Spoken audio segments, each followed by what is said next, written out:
Students, last video में जो था हमने अपना पहला चैप्टर स्टार्ट किया था जिसमें हमने कोशिका क्या होती है, कोशिका के प्रकार, कोशिका की खोजकर्ता, इन सब चीज़ों के बारे में पढ़ा था।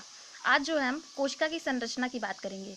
ठीक है, एक विकसित कोशिका में कौन कौन से महत्वपूर्ण भाग होते हैं या फिर एक विकसित कोशिका किन महत्वपूर्ण घटकों से मिलकर बना होता है उनके बारे में हम डिस्कस करेंगे। तो देखिए, किसी भी विकसित कोशिका में तीन महत्वपूर्ण भाग होते हैं। पहला होता है जीव द्रव्य जिसको हम प्रोटोप्लाज्म कहते हैं, दूसरा होता है रिक्तिका या राजधानी जिसको हम वैक्यूल कहते हैं, और तीसरा होता है कोशिका भित्ति या कोशाभित्ति जिसको हम सेल वॉल कहते हैं। ठीक है, अब वन बाय वन करके हम इन तीनों के बारे में पढ़ेंगे। तो देखिए, पहला है जीव द्रव्य या इसी को हम कोशिका द्रव्य कहते हैं। ठीक है, जो कोशिका में जो जीवित पदार्थ होता है उसी को हम जीव द्रव्य या कोशिका द्रव्य कहते हैं। ठीक है, जीव द्रव्य की खोज जो थी डुजार्डिन नामक वैज्ञानिक ने 1835 में की थी। किसने की थी? डुजार्डिन ने। कब की थी? 1835 में। लेकिन इसका नाम इन्होंने सारकोड रखा था।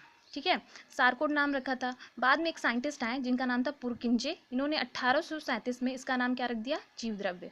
ठीक है, तो यानी सभी कोशिकाओं में क्या होता है? जीव द्रव्य पाया जाता है, और जिन कोशिकाओं में जीव द्रव्य नहीं पाया जाता उसको हम मृत कोशिका या क्या कहते हैं, निर्जीव कोशिका कहते हैं। ठीक है, अब हम बात करेंगे भौतिक गुण के बारे में कि जीव द्रव्य के क्या भौतिक गुण होते हैं।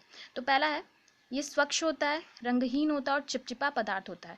यानी इसका कोई कलर नहीं होता है, स्वच्छ होता है और ये चिपचिपा थोड़ा सा म्यूसिलेजिनस पदार्थ होता है। दूसरी अगर हम बात करें तो इसमें 60 से 80% भाग जो होता है जल का होता है। यानी 60 से 80% भाग क्या पाया जाएगा? जल। और शेष जो भाग होता है वो कार्बनिक और अकार्बनिक पदार्थ होते हैं।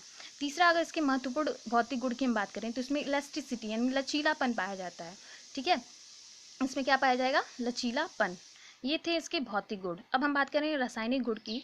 तो जीवद्रव्य में विभिन्न रासायनिक पदार्थ पाए जाते हैं जो जिनके अनुपात यहाँ पे दिए हुए हैं। जैसे जल क्या होता है? 90% जल पाया जाता है, प्रोटीन 7% पाया जाता है, कार्बोहाइड्रेट 2%, लिपिड 1%, अकार्बनिक पदार्थ 1%, डीएनए आरएनए 1%।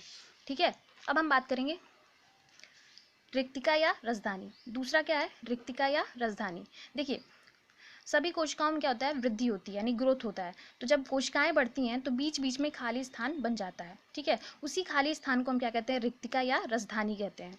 ठीक है, जंतु कोशिकाओं में ये जो रिक्तिका या राजधानी होती हैं छोटी होती हैं लेकिन एक से ज़्यादा होती हैं। लेकिन अगर हम पादप कोशिका की बात करें तो उसमें एक या दो होती हैं रिक्तिका, और वो कैसी होती हैं? बड़ी होती हैं। जैसे यहाँ पे एक रिक्तिका बनाई गई है। ठीक है, और ये जो रिक्तिका होती है, ये राजधानी जिस झिल्ली के द्वारा घिरी होती है उसको हम टोनोप्लास्ट या रिक्तिका कला कहते हैं। ठीक है, आप सभी को समझ में आ रहा होगा कि ये जो रिक्तिका होती है पादप कोशिका में एक या दो पाई जाती है और कैसी होती है? बड़ी होती है। लेकिन अगर हम जंतु कोशिका में बात करेंगे तो एक से अधिक होगी लेकिन छोटी होगी। साइज में कैसी होंगी? छोटी होंगी। अब हम बात करेंगे कोशिका भित्ति की। ठीक है, तो देखिए, कोशिका भित्ति क्या? एक निर्जीव संरचना और जो सिर्फ और सिर्फ पादप कोशिका में पाई जाती है। किस में पाई जाएगी? पादप कोशिका में। यानी जंतु कोशिका में इसका क्या होगा? अभाव होगा। अब हम बात करेंगे कि कोशिका भित्ति बनी कैसे होती है। तो देखिए, कोशिका भित्ति में तीन मुख्य परत पाई जाती हैं जिनको हम प्राथमिक कोशिका भित्ति, द्वितीयक कोशिका भित्ति और तृतीयक कोशिका भित्ति कहते हैं।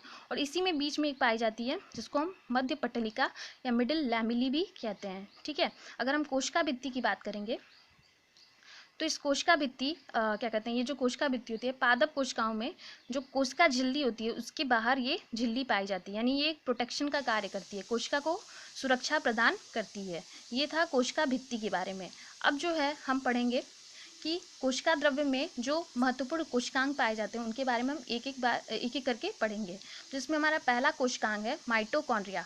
आप सभी को समझ में आ गया होगा, मैंने डायग्राम से बताया था आप सभी को कि क्या कहते हैं, अगर ये एक मिनट, अगर ये एक कोशिका है, ठीक है, अगर ये एक कोशिका है, इसका बीच वाला भाग ये क्या है? केंद्रक है, और इसमें ये जो द्रव्य भरा होता है इसी को हम क्या कहते हैं? कोशिका द्रव्य कहते हैं। और इसी कोशिका द्रव्य में क्या पाए जाते हैं? कोशिकांग पाए जाते हैं। ठीक है, तो इसमें हमारा पहला कोशिकांग क्या है? माइटोकॉन्ड्रिया। अब हम बात करेंगे माइटोकॉन्ड्रिया की, जो सबसे महत्वपूर्ण कोशिकांग होता है। तो देखिए, माइटोकॉन्ड्रिया की खोज जो थी सर्वप्रथम 1890 में अल्टमान नामक वैज्ञानिक ने किया था। ठीक है, अल्टमान जो साइंटिस्ट थे उन्होंने कब किया था? 1890 में। अच्छा, अब बात करेंगे कि माइटोकॉन्ड्रिया शब्द दिया किसने था? तो सी बेंडा करके साइंटिस्ट थे, उन्होंने इस माइटोकॉन्ड्रिया शब्द को दिया था।